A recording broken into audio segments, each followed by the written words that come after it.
Hello बच्चों, welcome back to my YouTube channel learning student. तो देखिए, आज हम लेके आए हैं जो क्लास 12th के बच्चे हैं उनके लिए वाइवा का क्वेश्चन। इस बार जो 2025 में क्वेश्चन पूछे जाएंगे बायोलॉजी प्रैक्टिकल के, ठीक। तो टॉप 30 क्वेश्चन, पूरे 30 क्वेश्चन हम यहाँ लेके आए हैं। तो आप सभी क्वेश्चन को नोट कर लीजिएगा, याद कर लीजिएगा। ये सभी इंपॉर्टेंट क्वेश्चन है, वाइवा में पूछे जा चुके ये सब क्वेश्चन है, ठीक। तो देखिए, सबसे पहले आपसे एग्जामिनर क्या पूछ सकता है। आपसे एग्जामिनर पूछ सकता है कि बायोलॉजी किसे कहते हैं, ठीक। बायोलॉजी किसे कहते हैं, तो आप क्या कहिएगा, बायोलॉजी या जीव विज्ञान जो भी हो किसे कहते हैं। तो आपको जवाब देना होगा कि जीव विज्ञान की वह शाखा जिसके अंतर्गत हम मानव, जंतु, पेड़ पौधे का अध्ययन करते हैं, जीव विज्ञान या बायोलॉजी कहते हैं, ठीक। जीव जंतु की वह शाखा, जीव विज्ञान यानी बायोलॉजी की वह शाखा जिसके अंतर्गत हम क्या करते हैं, बायोलॉजी में क्या करते हैं हम, मानव, जीव जंतु, पौधे, इन्हीं लोगों का हम अध्ययन करते हैं। तो सिंपल सी बात है, जीव विज्ञान की वह शाखा जिसके अंतर्गत हम मानव, जंतु तथा पेड़ पौधे का अध्ययन करते हैं, जीव विज्ञान या बायोलॉजी कहते हैं। अब इसके बाद पूछ देंगे कि बायोलॉजी के जनक कौन है, इसकी खोज किसने की। तो देखिए, अरस्तु ने, ठीक। इसकी खोज या फिर फादर पूछेगा, फादर ऑफ बायोलॉजी, तो कौन है, अरस्तु है। उसके बाद दूसरा क्वेश्चन आपसे पूछा जा सकता है कि डीएनए क्या है, ठीक। डीएनए क्या है, ठीक। तो ये आपको बताना होगा कि डीएनए एक आनुवंशिक पदार्थ है। क्या है, डीएनए एक आनुवंशिक पदार्थ है। यह कोशिका के केंद्रक में होता है। केंद्रक यानी नाभिक कह लीजिए या फिर केंद्रक, यह कोशिका के केंद्रक में होता है। डीएनए एक आनुवंशिक पदार्थ है, ये हर एक जीव में क्या होता है, पाया जाता है, ठीक। और ये कोशिका के केंद्रक में होता है। अब देखिए, इसका पूरा नाम भी पूछ दिया जाएगा। तो इसका पूरा नाम क्या है, डीऑक्सीराइबोस न्यूक्लिक एसिड। इसका पूरा नाम डीऑक्सीराइबोस न्यूक्लिक एसिड है। उसके बाद तीसरा क्वेश्चन है डीएनए और आरएनए में अंतर। डीएनए और आरएनए में अंतर आपसे पूछा जा सकता है। तो पहला अंतर क्या होगा, डीएनए का पूरा नाम डीऑक्सीराइबोस न्यूक्लिक एसिड है और आरएनए का राइबोस न्यूक्लिक एसिड है, ठीक। उसके बाद दूसरा, इसमें किसमें, डीएनए में यूरेसिल क्षार नहीं पाई जाती, वहीं आरएनए में यूरेसिल क्षार पाई जाती है। अब फिर डीएनए में इसमें 2 न्यूक्लियोटाइड श्रृंखला होती है। डीएनए में कितनी होती है, 2 न्यूक्लियोटाइड डीएनए में श्रृंखला होती है, वही आरएनए में 1 न्यूक्लियोटाइड श्रृंखला होती है। उसके बाद अगला, डीएनए में डीऑक्सीराइबो शर्करा पाई जाती है और वहीं आरएनए में राइबोस शर्करा पाई जाती है, ठीक। इतना 4 आप अंतर बता देंगे, इतना बहुत है, ठीक। अब चौथा क्वेश्चन है द्विनाम पद्धति, ठीक। द्विनाम पद्धति किसने दी है। तो देखिए, कैरोलस लीनियस ने द्विनाम पद्धति किसने दिया, कैरोलस लीनियस ने द्विनाम पद्धति दी है। उसके बाद 5वां क्वेश्चन रहेगा, मेंडल के कितने नियम होते हैं, बताइए। मेंडल के कितने नियम होते हैं, आप लोग ने पढ़ा होगा। मेंडल के 3 नियम होते हैं। कौन कौन से नियम, प्रभाविता का नियम, पृथक्करण का नियम और स्वतंत्र अव्यूहन का नियम। देखिए, 3 नियम कौन कौन से हैं, प्रभाविता का नियम, पृथक्करण का नियम, स्वतंत्र अव्यूहन का नियम, ठीक। तो आपसे एग्जामिनर पूछ सकता है कि मेंडल के कितने नियम होते हैं और कौन कौन से होते हैं। तो इसको आप याद करके जाइएगा। और एग्जामिनर आपसे ये भी पूछ सकता है कि प्रभाविता का नियम क्या है, पृथक्करण का नियम क्या है, स्वतंत्र अव्यूहन का नियम क्या है। तो इन तीनों को आप अच्छे से याद कर लीजिएगा, क्योंकि ये तीनों जो क्वेश्चन है इसमें, प्रभाविता, पृथक्करण और स्वतंत्र अव्यूहन का नियम, इनमें से कोई भी आपके यूपी बोर्ड एग्जाम में भी आ सकते हैं, ठीक। तो इसको आप अच्छे से याद कर लीजिएगा। इसमें से भी आपसे एग्जामिनर पूछ सकता है कि प्रभाविता का नियम बता दीजिए, पृथक्करण का नियम बताइए या फिर स्वतंत्र अव्यूहन का नियम बताइए। इसलिए आप इसको पढ़ करके जाइएगा। देखिए, ये हमारा 6 नंबर क्वेश्चन है, ठीक। 6 नंबर ये हमारा क्वेश्चन है, प्रोकैरियोटिक और यूकैरियोटिक कोशिका में क्या अंतर है, ठीक। प्रोकैरियोटिक और यूकैरियोटिक में अंतर बताना है। ये भी क्वेश्चन मोस्ट इम्पॉर्टेंट है, ये भी आपके यूपी बोर्ड एग्जाम में क्वेश्चन पेपर में आ सकता है, इसको आप याद कर लीजिएगा। और ये वाइवा में भी क्वेश्चन पूछे जा चुके हैं। तो देखिए, प्रोकैरियोटिक यूकैरियोटिक। प्रोकैरियोटिक कोशिका अविकसित होते हैं, ठीक। प्रोकैरियोटिक कोशिका क्या होते हैं, ये अविकसित होती हैं, और वहीं यूकैरियोटिक जो कोशिका है ये पूर्ण विकसित होती हैं। ध्यान दीजिएगा, प्रोकैरियोटिक अविकसित कोशिका होती हैं और वहीं यूकैरियोटिक पूर्ण विकसित कोशिका होती हैं। उसके बाद दूसरा अंतर है, प्रोकैरियोटिक आकार में छोटी होती हैं और वहीं यूकैरियोटिक जो है ये आकार में बड़ी होती हैं। तीसरा अंतर, प्रोकैरियोटिक में केंद्रक कला नहीं पाई जाती, ठीक। प्रोकैरियोटिक में क्या है, केंद्रक कला नहीं पाई जाती है, वही यूकैरियोटिक में केंद्रक कला पाई जाती है। चौथा है, प्रजनन में कम समय लगता है, ठीक। प्रोकैरियोटिक के प्रजनन में कम समय लगता है और वहीं यूकैरियोटिक के प्रजनन में जो है कि अधिक समय लगता है। तो इसको आप अच्छे से याद कर लीजिएगा, ये कंपलसरी आपके एग्जाम के लिए भी और वाइवा में भी। अगला क्वेश्चन है, आपसे पूछा जा सकता है, अगर बच्चा, देखिए आपकी पर्सनैलिटी अच्छी है, आप साफ सुथरे ड्रेस में हैं, अच्छे से आप उनके क्वेश्चन का, एग्जामिनर जो क्वेश्चन कर रहे हैं उनके क्वेश्चन का आप जवाब अच्छे से दे रहे हैं, अच्छे तरीके से, भले ही आपको आए या ना आए, आप आंसर देने की कोशिश कर रहे हो, ठीक। तो एग्जामिनर आपसे ये भी पूछ सकता है कि आगे चल के आप क्या बनना चाहते हो, ठीक। आगे चल कर के आप क्या बनना चाहते हैं, इसके लिए क्या करना चाहते हैं आप, ठीक। तो ये भी क्वेश्चन आपसे एग्जामिनर पूछ सकते हैं।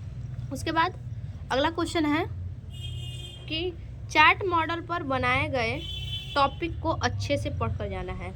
जो भी आप चार्ट पेपर पर बनाएंगे मॉडल, या तो व्हीटस्टोन सेतु हुआ या फिर एलईडी हुआ, ठीक। ये सब अगर आप बनाते हैं चार्ट पेपर पे, कुछ भी मान लीजिए कोई भी मॉडल बनाते हैं चार्ट पेपर पे, तो उसके बारे में पूरा एक एक चीज़ आपको तैयार करके जाना है पूरा, मतलब उसके बारे में कोई कहीं से पूछे तो आप बता सकें, ठीक। क्योंकि आप जो भी बनाए रहेंगे अपने चार्ट पेपर में, उसी में से, उसी टॉपिक से क्या करेंगे, आपसे एग्जामिनर क्वेश्चन पूछेंगे। तो जो भी आप चार्ट पेपर पे बनाइएगा उस टॉपिक को पूरा अच्छे से बिल्कुल तैयार कर लीजिएगा, ताकि वो लोग कहीं से पूछे तो आप बता सके। उसके बाद अगला क्वेश्चन, मनुष्य का वैज्ञानिक नाम, ठीक। एग्जामिनर आपसे पूछ सकते हैं कि मनुष्य का वैज्ञानिक नाम बताइए, तो मनुष्य का वैज्ञानिक नाम क्या होगा, होमो सैपियन, ठीक। उसके बाद हो सकता है कि आपसे पूछ दे कि भाई जानवरों का वैज्ञानिक नाम बताइए, तो जानवरों का वैज्ञानिक नाम क्या होगा, एनिमेलिया, ठीक। एनिमिलिया या एनिमेलिया। उसके बाद अगला क्वेश्चन 10 नंबर,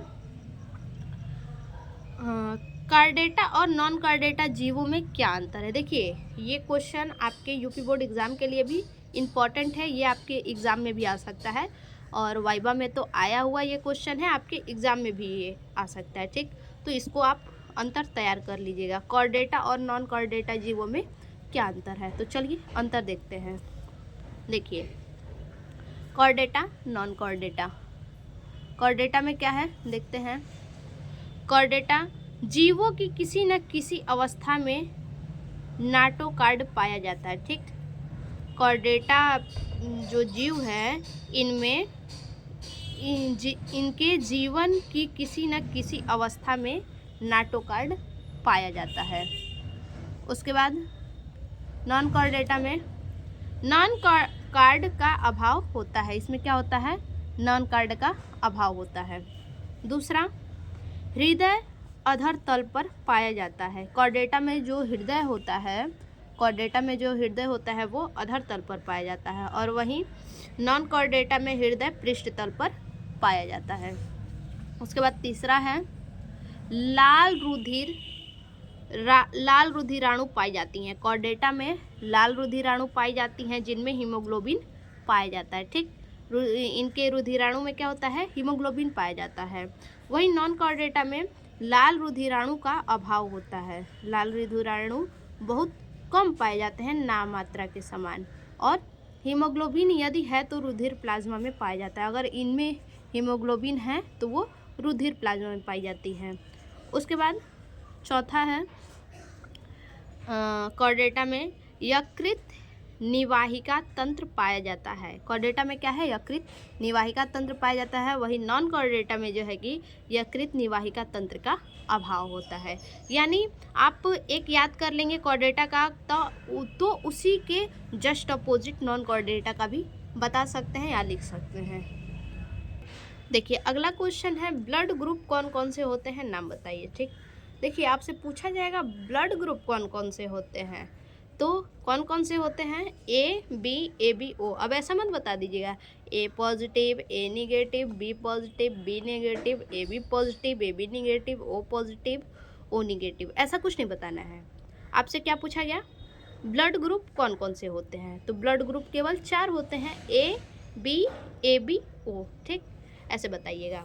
और ब्लड ग्रुप का खोज किसने किया, ये भी पूछा जा सकता है आपसे कि ब्लड ग्रुप का खोज किसने किया, तो कार्ल लैंडस्टीनर ने ब्लड ग्रुप का खोज किया है 1901 में। सन 1901 में कार्ल लैंडस्टीनर ने ब्लड की खोज की है, जिसमें से जो ओ है, देखिए ओ जो है ब्लड वो सर्वदाता है। जो ओ ग्रुप का ब्लड होगा वो सर्वदाता होगा, और जो ए बी जो होगा ब्लड ग्रुप वो सर्वग्राही होगा। ठीक, ये सर्वग्राही होगा, ये सभी से ले सकता है लेकिन दे नहीं सकता है, और ओ जो है वो सभी को दे सकता है लेकिन ले नहीं सकता है। ठीक, अब देखिए अगला क्वेश्चन।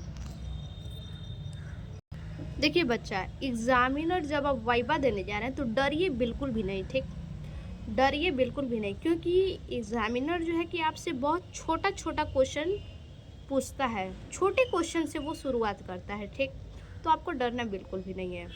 अब देखिए आपसे पूछ सकते हैं एग्जामिनर की कोशिका किसे कहते हैं, तो ये तो 12th में आ गए और ये नहीं पता है तो फिर गड़बड़ है, इसलिए याद करके रखिए आप। देखिए कोशिका किसे कहते हैं, ठीक, यानी कोशिका क्या है, तो देखिए कोशिका क्या है, बताएंगे कि कोशिका सजीवों की शरीर की रचनात्मक और क्रियात्मक इकाई है। ठीक, कोशिका क्या है? हमारा जो सजीव हैं, जो हम मान लीजिए हमारा जो शरीर है वो क्या है? सजीवों की शरीर की रचनात्मक और क्रियात्मक इकाई है, और प्रायः स्वतः जनन की सामर्थ्य रखती है। ठीक, देखिए उसके बाद ये भी पूछा जा सकता है कि उत्तक कैसे बना है, तो आप बताएंगे छोटी छोटी कोशिकाओं से मिलके उत्तक बना है। ठीक, अब देखिए उसके बाद क्वेश्चन हो सकता है आपसे एंजाइम क्या होते हैं। ठीक, एंजाइम क्या होते हैं, तो आप क्या बताइएगा? एंजाइम हमारे शरीर में रासायनिक प्रतिक्रियाओं को तेज करते हैं। एंजाइम क्या करते हैं? हमारे शरीर की जो रासायनिक प्रतिक्रिया है उसको तेज करता है।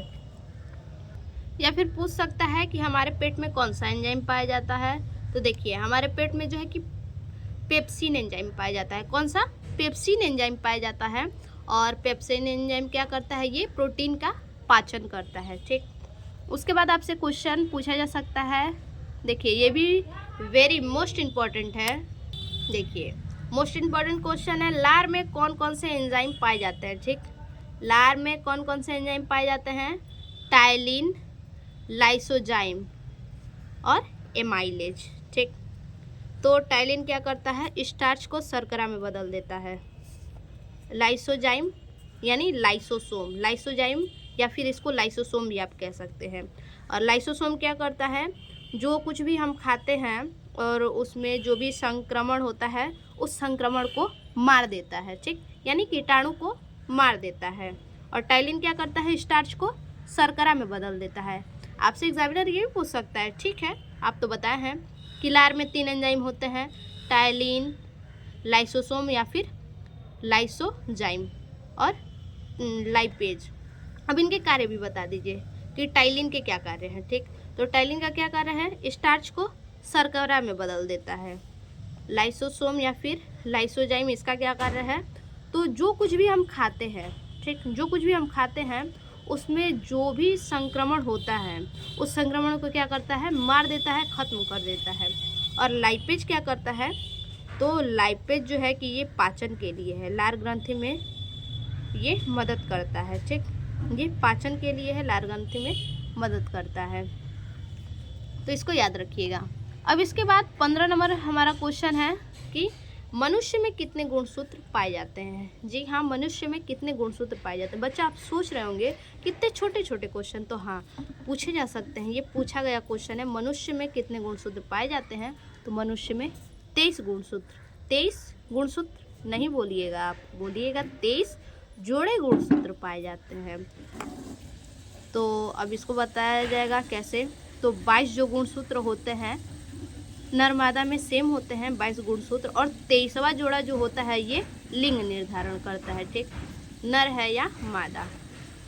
उसके बाद 16 नंबर क्वेश्चन है हमारा बायोटेक्नोलॉजी, जैव विविधता क्या है। जैव विविधता क्या है, देखिए जैव विविधता पृथ्वी पर पाए जाने वाले सभी जीवों की विविधता है। पृथ्वी पर पाए जाने वाले जितने भी जीव हैं सभी जीवों की ये विविधता है। इसमें विभिन्न प्रकार के पौधे, जानवर, सूक्ष्म जीव और अनेक आनुवांशिक गुण शामिल होते हैं, ठीक। इसे क्या कहते हैं हम, बायोटेक्नोलॉजी या जैव विविधता कहते हैं। उसके बाद अगला क्वेश्चन हमारा पूछ देगा कि देखिए मनुष्य के हार्ट में कितने चैम्बर होते हैं। तो मनुष्य के हार्ट में बताइए कितने चैम्बर होते हैं।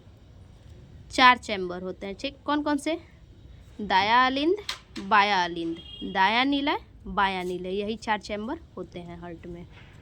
देखिए अगला क्वेश्चन आपसे पूछा जा सकता है कि आनुवंशिकी पदार्थ क्या है, ठीक। आनुवंशिक पदार्थ क्या है, तो देखिए डीएनए कोशिकाओं को आनुवंशिक पदार्थ होता है, ठीक। डीएनए कोशिकाओं का आनुवंशिक पदार्थ होता है। इससे पहले हमने क्या पढ़ा अभी कि डीएनए क्या है, तो हमने क्या कहा, डीएनए एक आनुवंशिक पदार्थ है। अब यहाँ क्या कह रहा है कि डीएनए आनुवंशिकी पदार्थ क्या है, तो यहाँ बताएंगे डीएनए कोशिका का आनुवंशिक पदार्थ होता है। जस्ट अपोजिट है, आपसे क्वेश्चन दोनों किया जा सकता है कि डीएनए क्या है, ठीक, या फिर आनुवंशिक पदार्थ क्या है। तो इसको आप याद रखिएगा कि डीएनए क्या है, एक आनुवंशिकी पदार्थ है, और आनुवंशिक पदार्थ पूछा जाएगा तो डीएनए कोशिकाओं का आनुवंशिक पदार्थ होता है जो एक पीढ़ी से दूसरे पीढ़ी में स्थानांतरित होता है।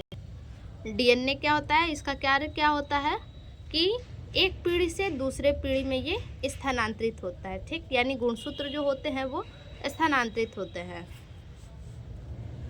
अब देखिए अगला क्वेश्चन हो सकता है कि कोशिका की खोज किसने की, बताइए कोशिका की खोज किसने की। तो इसको याद रखिएगा, कोशिका बहुत छोटे होते हैं, ठीक। कोशिका क्या होते हैं, बहुत छोटे होते हैं, ठीक। तो इसकी खोज किसने की, रॉबर्ट हुक, ये सभी को पता होगा, ठीक। रॉबर्ट हुक ने इसकी खोज की। अब कोशिका की खोज पूछा जाएगा तो आप बता देंगे रॉबर्ट हुक, ठीक। अगर उसी में कह दिया जाए मृत कोशिका की खोज किसने की, तो फिर भाई सोच में पड़ जाएंगे कि ये क्या क्वेश्चन पूछ दिए। तो देखिए या पूछा जाए आपसे कोशिका की खोज किसने की या फिर मृत कोशिका की खोज किसने की, तो रॉबर्ट हुक ही होगा। कोशिका की खोज किसने की, रॉबर्ट हुक, और मृत कोशिका की खोज किसने की, लीवेनहॉक। अब आपसे पूछ दिया जाए कि जीवित कोशिका की खोज किसने की, फिर सोच में पड़ जाएंगे। तो देखिए जीवित कोशिका, जीवित का मतलब क्या होता है, लाइव, ठीक, लाइव होता है।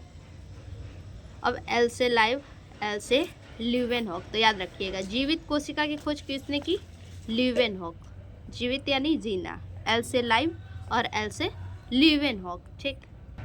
तो याद रखिएगा मृत कोशिका की खोज या फिर कोशिका की खोज रॉबर्ट हुक ने किया, और जीवित कोशिका की खोज लीवेनहॉक ने किया है। उसके बाद अगला क्वेश्चन है हमारा, आपसे पूछा जा सकता है कि आपने लैब में कौन कौन से एक्सपेरिमेंट किए हैं। जो आपके विद्यालय में प्रयोगशाला है उसमें आपने कौन कौन से एक्सपेरिमेंट किए हैं, ये आपसे पूछा जा सकता है। और जो भी आप फाइल में लिखे होंगे वो दिखाएंगे, और उसमें से जो जितना भी आप एक्सपेरिमेंट लिखे होंगे उस फाइल में, तो उन सारे एक्सपेरिमेंट आपको पता होने चाहिए। वो लोग पूछ सकते हैं कि कौन कौन से हैं, नाम पूछने लगेंगे तो आपको बताना पड़ेगा। उसके बाद फाइल में से उस फाइल में जो भी आप लिखे होंगे एक्सपेरिमेंट उसको याद कर लीजिएगा, ठीक। क्योंकि उसी में से आपसे पूछा जाएगा। 4, 5, 10 जो भी आप एक्सपेरिमेंट लिखेंगे उन्हीं में से आपसे पूछा जाएगा, तो उसको आप पढ़ के जाइएगा। उसके बाद 21 नंबर क्वेश्चन है कि आपको लैब के सभी उपकरणों के नाम आना चाहिए। ठीक, आपसे पूछा जा सकता है कि आपके लैब में, आपके प्रयोगशाला में जो भी उपकरण है उनके नाम बताइए। तो आपको बताना पड़ेगा कौन कौन से उपकरण हैं। माइक्रोस्कोप, ठीक, उसके बाद स्लाइड, ड्रॉपर, चिमटा, कैंची, स्केल पेन, दूरबीन, कंप्यूटर आदि। ठीक, इतना आप बता देंगे। हालांकि अभी और उपकरण इसमें होंगे, लेकिन इतना आप बता देंगे तो इससे एग्जामिनर समझ जाएगा कि आपको पता है। ठीक, तो इसको आप याद रखिएगा। इस माइक्रोस्कोप होते हैं बायोलॉजी में। स्लाइड होते हैं जिस पे हम क्या करते हैं कि ब्लड वगैरह कुछ भी रख के माइक्रोस्कोप में देखते हैं, स्लाइड। ड्रॉपर होते हैं, ड्रॉप डालने वाले, जो ड्रॉपर बच्चों को जो दवाई पिलाने वाले आते हैं उस टाइप के ड्रॉपर होते हैं। चिमटा होते हैं, ठीक, कैंची होता है, स्केल पेन होता है, दूरबीन होता है जो छोटी चीज़ों को देखा जाता है दूरबीन से। ठीक, और इसके बाद कंप्यूटर। इतना बता दीजिएगा आप। उसके बाद अगला क्वेश्चन आपसे पूछा जा सकता है कि एटीपी का फुल फॉर्म बताइए। एटीपी और एडीपी का फुल फॉर्म। तो देखिए, एटीपी का फुल फॉर्म होगा एडिनोसिन ट्राइफॉस्फेट। एटीपी का फुल फॉर्म एडिनोसिन ट्राइफॉस्फेट। और एडीपी का फुल फॉर्म होगा एडिनोसिन डाइफॉस्फेट। ठीक, उसके बाद अगला 23 नंबर क्वेश्चन हो सकता है, पुष्प के कितने भाग होते हैं। ठीक, कितने भाग या फिर कितने चक्र होते हैं पुष्प के। तो पुष्प के टोटल 4 चक्र होते हैं। कौन कौन से चक्र होते हैं देखिए। पहला चक्र होता है बाह्य दल, उसके बाद दूसरा होता है दल, तीसरा होता है पुमंग और चौथा होता है जायांग। तो इन सब के बारे में भी जान लीजिएगा कि बाह्य दल क्या होता है, दल क्या होता है, पुमंग क्या होता है और जायांग क्या होता है। इसके बारे में भी आपसे पूछा जा सकता है, तो इन चारों के बारे में भी आप पढ़ लीजिएगा। उसके बाद आपसे क्वेश्चन किया जा सकता है कि सभी चैप्टर याद करके जाना है। ठीक, आपसे पूछ सकते हैं कि आपके बायोलॉजी में जितने भी चैप्टर हैं उनके नाम बताइए। ठीक, या ये भी हो सकता है कि बायोलॉजी के जो भी चैप्टर हैं उनके 4-5 चैप्टर के नाम बताइए स्टार्टिंग से। तो आपको सारे चैप्टर के नाम पता होने चाहिए चैप्टर वाइज। ठीक, देखिए अगला क्वेश्चन हो सकता है, पूछा क्या जा सकता है, वेरी मोस्ट इम्पॉर्टेंट क्वेश्चन है ये, पूछा गया और आपके यूपी बोर्ड एग्जाम में भी आता है ये क्वेश्चन। भारत के 2 वनस्पति उद्यान के नाम बताइए। ठीक, 2 वनस्पति उद्यान के नाम। तो देखिए, भारत के 2 वनस्पति उद्यान कौन कौन से हैं। एक तो कलकत्ता में है भारतीय वनस्पति उद्यान, कलकत्ता में, और दूसरा लखनऊ में है राष्ट्रीय वनस्पति उद्यान, लखनऊ में है। ठीक, उसके बाद 26 नंबर क्वेश्चन है, आपसे पूछा जा सकता है कि बॉटनी के पिता कौन है बताइए। बॉटनी के पिता, देखिए आपसे पहले पूछा जाएगा अगर बायोलॉजी के पिता कौन है तो अरस्तु हैं। अगर बॉटनी के पिता पूछा जाएगा तो वो कौन है, थियोफ्रेस्टस है। कौन है, थियोफ्रेस्टस बॉटनी के पिता हैं। अगर आपसे वही पूछा जाए कि जूलॉजी के पिता कौन है तो जूलॉजी के पिता अरस्तु हैं। या आप बायोलॉजी कह लीजिए या फिर उसके बाद जूलॉजी कह लीजिए, दोनों के पिता अगर पूछा जाएगा तो आप क्या कहेंगे, अरस्तु बोलेंगे। लेकिन वही आपसे कहा जाएगा कि बॉटनी के पिता कौन है तो थियोफ्रेस्टस ये बॉटनी के पिता हैं। उसके बाद अगला क्वेश्चन, मटर किस कुल का पौधा है। जी हाँ, याद कीजिएगा आप कि मटर किस कुल का पौधा है। कुल यानी फैमिली, किस फैमिली से है ये। तो मटर जो है लेग्यूमिनोसी फैमिली का ये पौधा है। मटर लेग्यूमिनोसी फैमिली का, लेग्यूमिनेसी कुल का ये पौधा है। उसके बाद देखिए, इस प्रकार से आप और भी याद कर लीजिएगा। कुल जो फैमिली हैं वो आपसे पूछा जा सकता है, तो और भी आप फैमिली के नाम याद कर लीजिएगा। ठीक, उसके बाद अगला क्वेश्चन होगा, परागण क्या होता है। परागण क्या होता है, परागकण क्या होते हैं। परागण क्या होता है और परागकण क्या होते हैं। तो देखिए, परागण फूल के नर भाग से पराग को मादा भाग तक पहुंचाने की पहुँचाने की प्रक्रिया को परागण कहते हैं। फिर से ध्यान दीजिए, फूल का जो नर भाग होता है, फूल में नर भाग भी होता है और मादा भाग भी होता है, ठीक। तो फूल का जो नर भाग होता है वो नर भाग से पराग को क्या करता है, पराग को मादा तक पहुंचाता है, और मादा तक पहुंचाने की जो क्रिया होती है उसको परागण कहते हैं।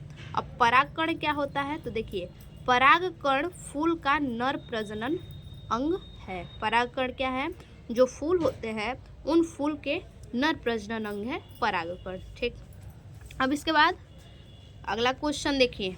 अब फिर से अभी हमने बताया आपको कि फैमिली आप याद कर लीजिएगा।